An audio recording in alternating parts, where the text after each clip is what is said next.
আসসালামু আলাইকুম রহমতুল্লাহ নবীন স্কুলের সবাইকে স্বাগতম। দেখো আমি মোহাম্মদ নাজমুল হোসেন। আজকে আমরা কিন্তু বরিশাল বোর্ড 22 দেখো এসএসসি পরীক্ষা খুবই সন্নিকটে। আমরা এসএসসি পরীক্ষার জন্য 2022 সালের একটি প্রশ্ন, যে এটা কিন্তু অনুশীলনী 13 অধ্যায় সমান্তর ধারা, এটা কিন্তু 13.1 এবং 13.2 এর সংমিশ্রণে আছে এবং প্রতি বছর কিন্তু দেখো 13.1 এবং 13.2 অধ্যায় মিলেই কিন্তু আসে।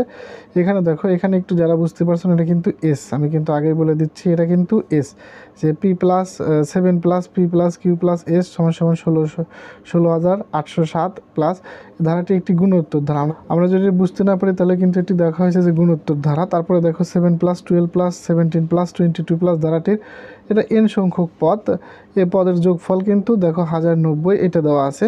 তাহলে এখন উদ্দীপক দুইটি দেখা আছে এবং ক নাম্বারে বলা আছে যে 4 প্লাস 7 প্লাস 10 ধারাটির এখানে দেখো কোন পদ, এখানে বলা হয়েছে যে কোন পদ 304 হবে। দেখো কোন ধারাটির কোন পদ 304 হবে, এইভাবে লেখা হবে।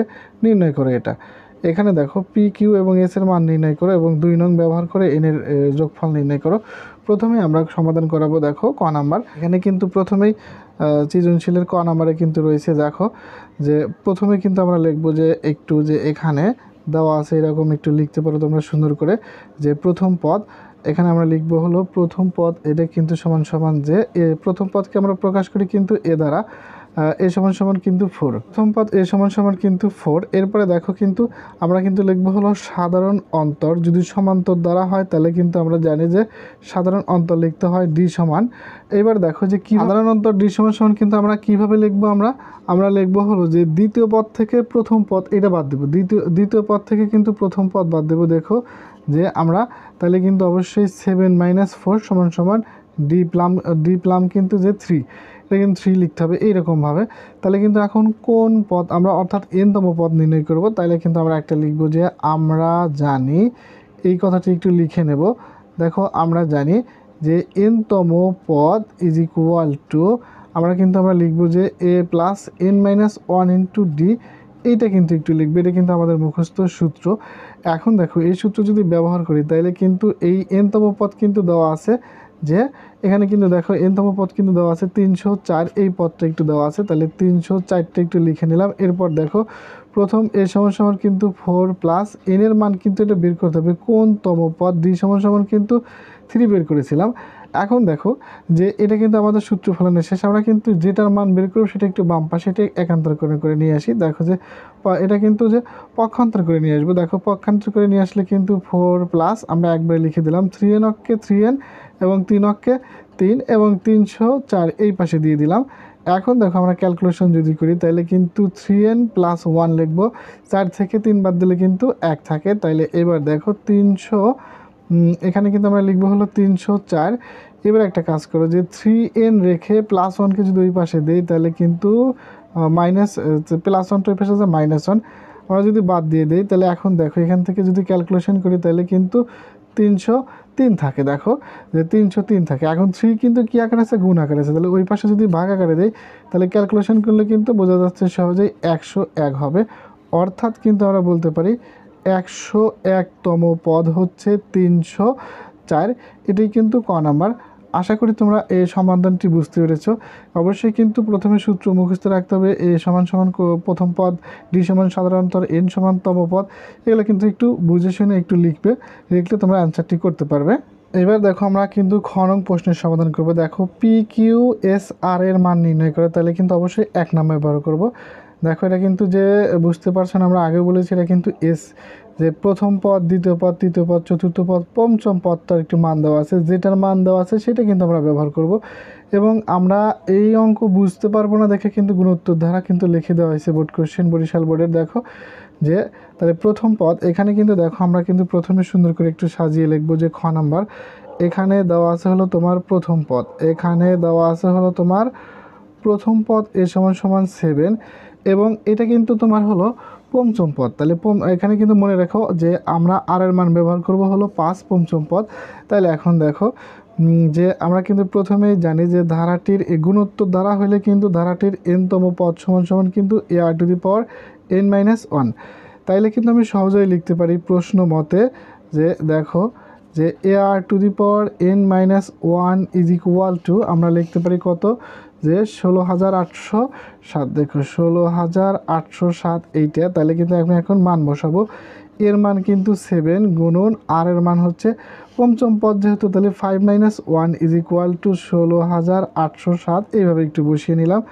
দেখো r⁴ অর্থাৎ 4, 5 থেকে একবার দিলে কিন্তু 4, এবং দেখো 16,807 এবং এই যে 7 গুণ আকারে আছে এবারে ভাগ আকারে। দেখো আমরা একটু নর্মাল ক্যালকুলেটর একটু ব্যবহার করে একটু দেখো যে 16,807কে যদি আমরা ভাগ দিই হলো তোমার কত দ্বারা, 7 দ্বারা ভাগ দেব, তাহলে কিন্তু পাবো 24,000। দেখো 2401 পেলাম। কত পেলাম যে r⁴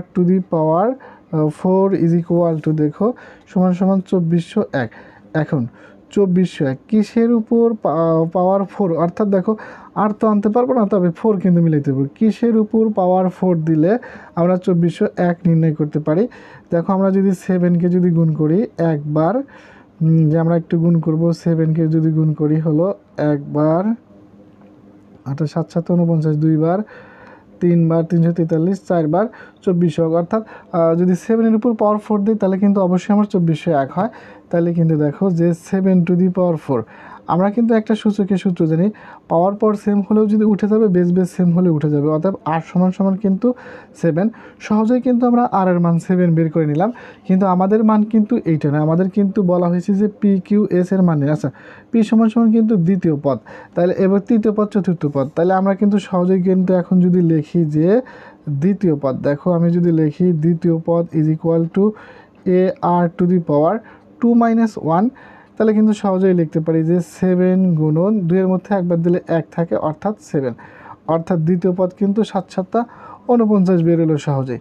এখন দেখো যে এটা সমান কিন্তু যে প্রথম দ্বিতীয় তৃতীয় পদ q সমান তৃতীয় পদ, তাহলে কিন্তু আমরা লিখতে পারি p সমান কিন্তু 7। এখন দেখো যে লিখবো হলো তৃতীয় পদ সমান কিন্তু আমরা সূত্র লিখতে পারি ar⁴ 3 - 1, এই হলো আমার তৃতীয় পদ। তাহলে এখন দেখো এটা হলো 7 আর এটা হলো আর এর মান 7 স্কোয়ার, তাহলে দেখো 7 7 49, অর্থাৎ 343 হবে। 349কে 3 দ্বারা গুণ করলে 349 হবে। এরপর দেখো যে এস কিন্তু এটা হলো তোমার প্রথম দ্বিতীয় তৃতীয় চতুর্থ পদ, তাহলে কিন্তু আমি এখন লিখবো হলো চতুর্থ পদ = ar⁴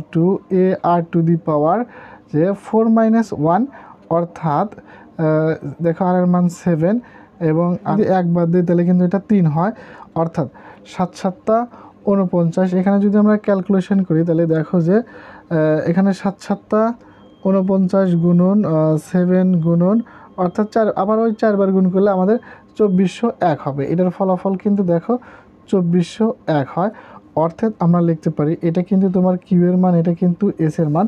তাহলে কিন্তু আমরা পাচ্ছি p সমান 49 পেলাম, দেখো, এবং কিউ সমান কিন্তু 343 পেলাম, এবং এস সমান কিন্তু 2401 পেলাম। এই তিনটাই হলো আমাদের খ নাম্বারের অ্যান্সার। আশা করি তোমরা অ্যান্সারটি বুঝতে পেরেছো। যে প্রথমে কিন্তু যে এখানে দেখো এখানে কিন্তু মিক্সড রয়েছে, 13.1 এবং 13.2 মিশালোভাবে অঙ্কটা আছে, এবং প্রত্যেকবার কিন্তু একটা করে বোর্ড কোশ্চেন এইভাবেই দেওয়া হয়। তোমরা এইভাবে একটি প্রশ্নটার সমাধান করবে, যে আশা করি বুঝতে পেরেছো। দেখো পরবর্তী প্রশ্ন, গ নং প্রশ্নের সমাধান করাবো। 2 নং প্রশ্ন, এবার দেখো যে 2 নং ব্যবহার করে n এর মান নির্ণয় করো। তাহলে কিন্তু আমরা একটু দেখবো যে এটা আসলে কোন পদ, যে এটা কিন্তু 7 × 14, কিন্তু এটাও কিন্তু সমান্তর দ্বারা, নাহলে 7 × 14 3 7 21 এরকম হতো। তাহলে কিন্তু দেখো যে এখানে গ নং প্রশ্নের সমাধান রয়েছে যে প্রথম পদ আমরা বের করব হলো যে a সমান এটা কিন্তু দেখো যে a সমান কিন্তু এখানে 7 রয়েছে, এবং যদি আমরা লিখি সাধারণ অন্তর, এটা কিন্তু আমাদের লিখতে হবে হলো সাধারণ অন্তর d = দেখো যে কী লিখবো আমরা, এখানে কিন্তু আমরা লিখতে পারি 12 থেকে 7 বাদ। দেখো 12 থেকে যদি আমরা 12 থেকে 7 যদি বিয়োগ করি তাহলে কিন্তু 5 থাকে, অর্থাৎ ডি এর মান কিন্তু আমরা কি পেলাম, যে 5 পেলাম। এখন দেখো যে এখানে কিন্তু আমার লিখতে হবে যে এর সমষ্টি, তাহলে এটা কিন্তু যদি সমান্তর দ্বারা হয় তাহলে সমান্তর দ্বারা সমষ্টির সূত্র কিন্তু সরাসরি আমরা লিখতে পারি যে আমরা জানি সমষ্টির সূত্রটা কিন্তু SN = n/2, সেকেন্ড বন্ধনী ব্যবহার করব 2a + n - 1 × d = সেকেন্ড বন্ধনী শেষ। তাহলে এখন আমরা সমাধানটি করে ফেলবো। দেখো যে এখানে এখানে দেখো যে পদের যোগফল অর্থাৎ সমষ্টি কিন্তু আগের থেকেই দেওয়া আছে। এখানে কিন্তু আরেকটা কথা আমরা লিখে নেব যে সমষ্টি কিন্তু যে 1090 এইটা দেওয়া আছে, তাহলে এখানে সমষ্টি 1090টা লিখে নিলাম। n ডিভাইডেড 2 এইটার মান নাই, এটা যা আছে তাই রেখে দিলাম। এখন দেখো যে 2 ইন্টু এর মান 7 প্লাস n এর মান নাই, n minus 1 is equal to D সমান সমান কিন্তু আমরা 5 লিখেছিলাম। এইভাবে আমরা সমাধানটা একটু দেখাবো। দেখো যে এটা কিন্তু 1090 is equal to n divided 2, তাহলে কিন্তু আমরা সমাধান করতে পারি। দেখো 7 দুগুণা 14, অর্থাৎ এখানে সেকেন্ড ব্র্যাকেটের আর প্রয়োজন নাই। এরপরে দেখো যে 5n অক্ষে 5n মাইনাস 5 অক্ষে 5 ক্যালকুলেশন করে ফেললাম। 1090 n ডিভাইডেড 2, তাহলে কিন্তু দেখো 14 থেকে যদি 5 বাদ যায় তাহলে কিন্তু আমাদের থাকে হলো তোমার যে 14 থেকে 5 বাদ গেলে কিন্তু আমাদের থাকে হলো 9, তাহলে 9 প্লাস 5 9 ইজ ইকুয়াল টু, দেখো এখন আমরা সহজেই লিখব কিভাবে। আমরা কিন্তু n পাবো, তাহলে n into 9 plus 5 9 is equal to 2 দ্বারা একবারে যদি গুণ করে নেই তাহলে একটু দেখো যে আমরা 1000 কতকে 1090কে গুণন দেব হলো 2 দ্বারা। তো 2 যেহেতু এখানে ভাগার আছে তাহলে কিন্তু 2180 হয়, যে 2 কিন্তু ভাগার আছে তাহলে 2180 আমরা লিখে দিলাম। আর এখানে ক্যালকুলেশন করলে দেখো যে 9 দেওয়া এনকে গুণ করলে 9n plus 5n square is equal to 2180। তারপরে যদি আমরা ক্যালকুলেশন করি তাহলে দেখো আদর্শ রূপে সাজায় যদি লিখি 5n square 9n is equal to, অর্থাৎ প্লাসেরটা মাইনাসকে একবার এই পাশে নিয়ে আসলাম 2180। দেখো ওই পাশে কিছু নাই মানে 0 আছে।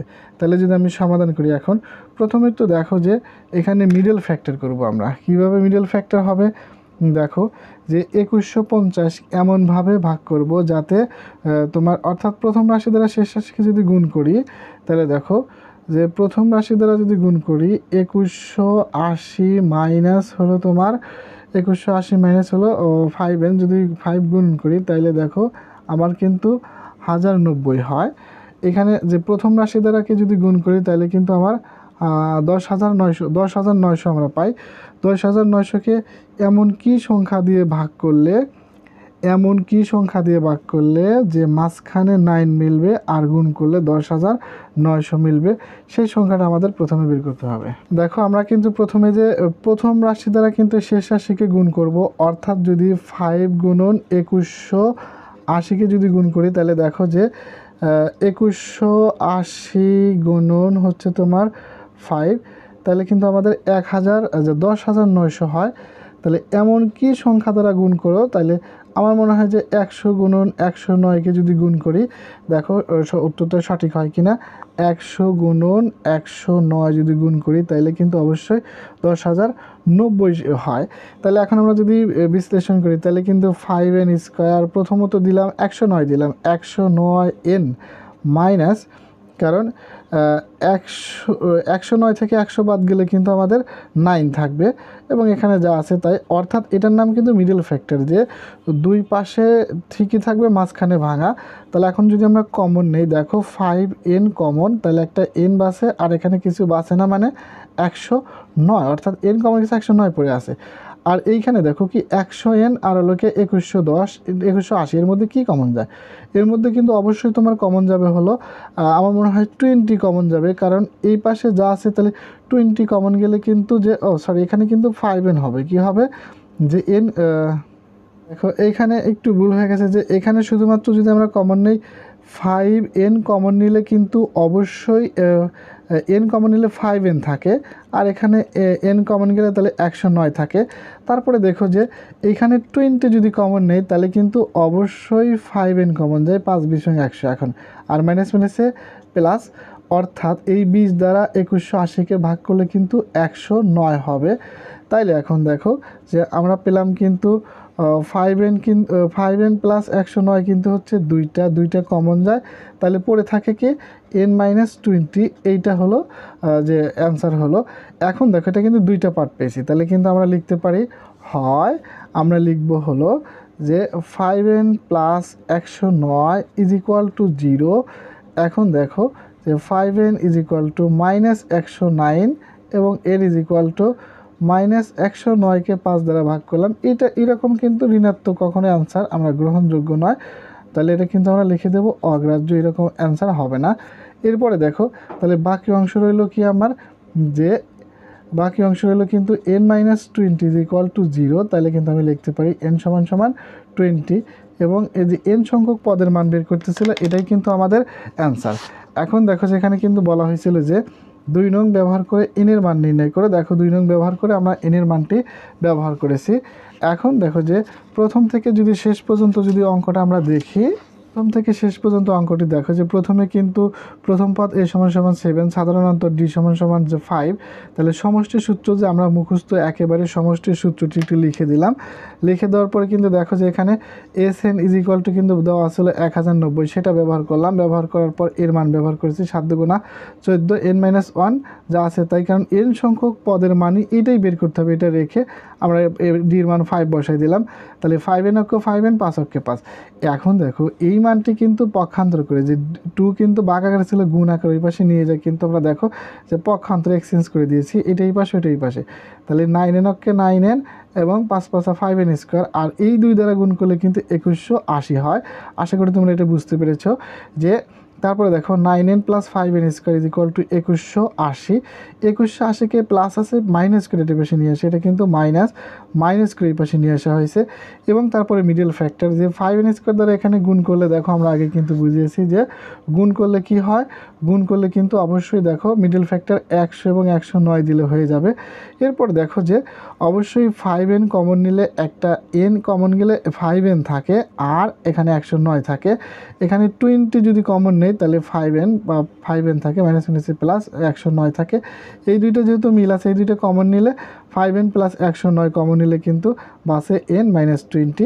এরপরে দেখো যে এইটা কিন্তু আমরা সহজেই সমাধান করে দিলাম। 5n + 109, প্লাসটা থাকলে ওই পাশে মাইনাস হয় এবং n গুণ আকারে ছিল ভাগ আকারে, কিন্তু এটা অগ্রাহ্য হবে, ঋণাত্মক মান আমরা গ্রহণ করি। দৈর্ঘ্যপ্রস্থ ক্ষেত্রে ঋণাত্মক হয় না, টাকা পয়সা অর্থাৎ যেটাই ঋণাত্মক আসে সেটা আমরা সাধারণ গণিতে বাতিল করে দেই। এবং n-20 = 0, n = 20।